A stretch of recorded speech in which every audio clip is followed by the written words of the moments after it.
The age-old topic in all shooters. What is the best, aim or positioning? Well, if you look at a lower level, they will tell you aim. And then go practice aim for 6 hours a day to get better.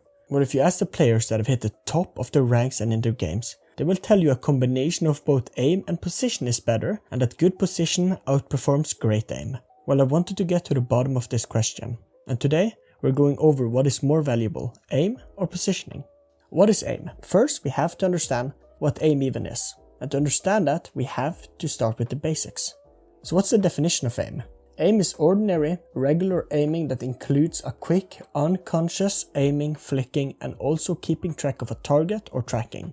But aim is more than something unconscious you do.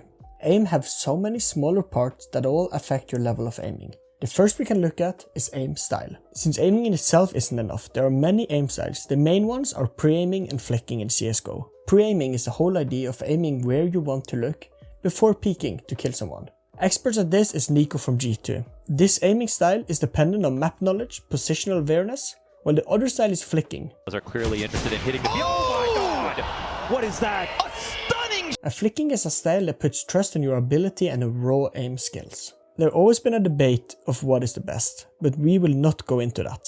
If you practice on aim labs, your aim style will become flicking type of an aim style. While if you practice on YPrac, pre-fire map, and likes to aim around the map you play, your style will be pre-aiming. The other part of aiming is movement. If you don't know, the way you move will affect the way you aim. Peeking is a big part of this, since if your peek is off, your aim will be off as well. While you can as well use movement to move your aim to correct places without moving your aim. For the other part of the video, position. Well, what even is it? Well, again we have to look at the definition. Position covers such a large area, as if it's a part of game sense. You should always position yourself so you don't get caught off guard, surprise your opponents and or cover your teammates. But positioning is so much more. We will not have time to dive deep here, but I will give you the key parts of positioning. Angles are the first. We have two different ways of doing this in CSGO.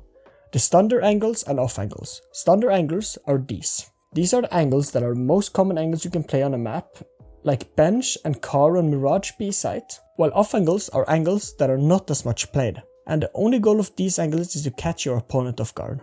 These are played the best next to a standard angle like this.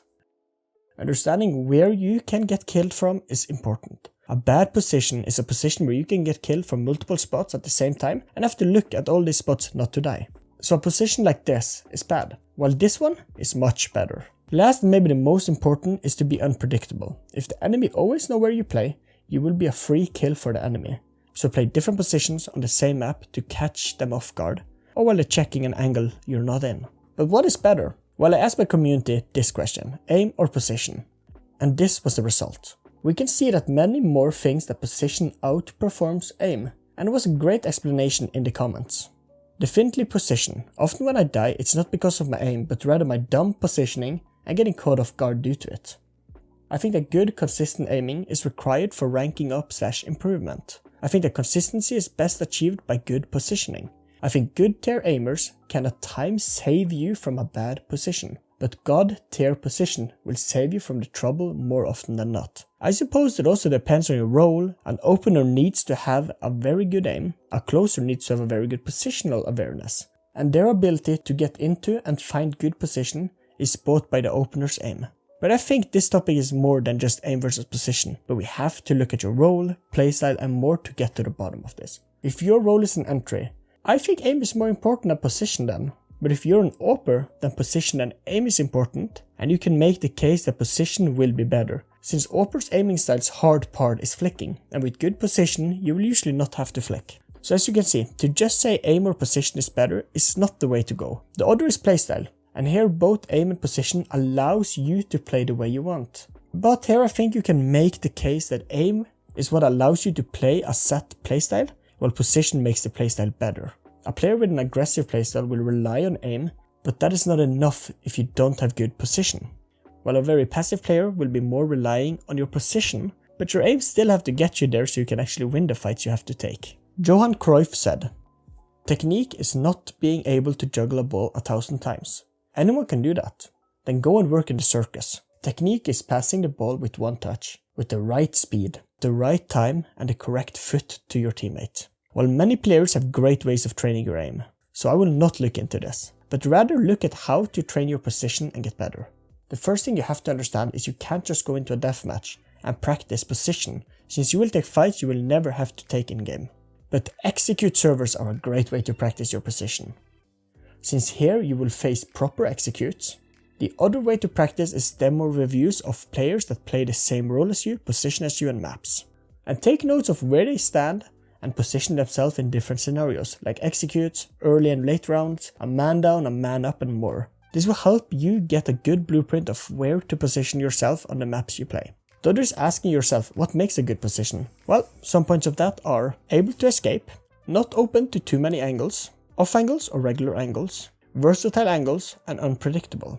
And the last part and the most important is understanding why you picked your position. Is it to hold a spot, be in an off angle, to surprise the enemy, or to be the bait for your teammate? Just this will make your understanding reach a different level when it comes to position. The last part, how to train your position, is just to play. Take some mental notes on what position works and not. This will help you understand where to play and where not to play, and what off angles are better than others. Why do everyone train aim but never position? Well, I think this is because training aim is such an easy thing to do. One YouTube search and you have a routine that will help you. It's not as easy for your position training. As well as when you see a great play or clutch, no one talks about the position of the player and asks if that's the reason they won the clutch, but rather talks about the aim and how great it was. And this makes us think that to be a great player, you have to have insane highlights, and to get insane highlights, well, you need to have insane aim apparently. But we don't think about positions. So I want to show you some examples now of two clutches. One is won due to raw aim, and one is done due to raw positioning. The first is Cyrus 1v4 versus Navi. This clutch is a definition that aim is more important than positioning. Since the position Cyrus is bad, like real bad. Just look at how open they are from behind, and with electronic pushing behind. The other is when Cyrus now have to fight off the rest of Navi, he is open, with nowhere to hide or run, and the bomb not even planted for him. Any level, you can see how bad this position is. But due to his aim and reaction time, he wins it. Can he possibly seize? He's even been flanked. And Electronic looking for the cleanest finish. He's been turned on. Zywoo, no health really, but he's still hitting shots. He's already got 3 and 4 and 5 and oh my god, Zywoo! Unbelievable! Practically godlike! The other where position is the matter is the ROPS 1v4 versus G2 on Inferno, Katowice final. This 1v4 is a masterclass of using your own position and the enemy position to clutch. When the push happens, ROPS' position is not good. But he understands that the balcony players decided to jump towards pit, and he understands that they only have to fight the long player. He jumps down to catch the long player off with his position. When the swing from the pit players happen, he used the pillar to keep himself safe and allowing him to peek when he wants, and the rest is history. I'll tell you what though, you want to talk about mind games. Kerrigan over at the B bomb site says, we've stopped you here so much in this comeback. You have to go back towards A, but that's crumbling as well. Ops is in a huge amount of trouble. He's going to try and take matters into his own hands. Couldn't find the second shot fast enough, but Jax, he drops in. Oh, talk about an Estonian. Talk about a superstar. Talk about the elite. Rops is on a rope, and we're going to overtime, baby. What will help you improve faster? I think this is the most important question, and I once heard a coach say, aim will make you a good player, but aim alone is not enough to make you better. And I think this is correct for everyone at every level. Since if position will always be better than aiming, well then you will not improve by only working on your aim. Since a player with worse aim but better position will always be better than you. But it is important to remember to train both aim and position. The best way to do this is to train aim before you go into a game, and then in the game, practice position like testing out new angles, places to play from, and more while taking mental notes about this. Thanks for watching, and I hope this guide helped you.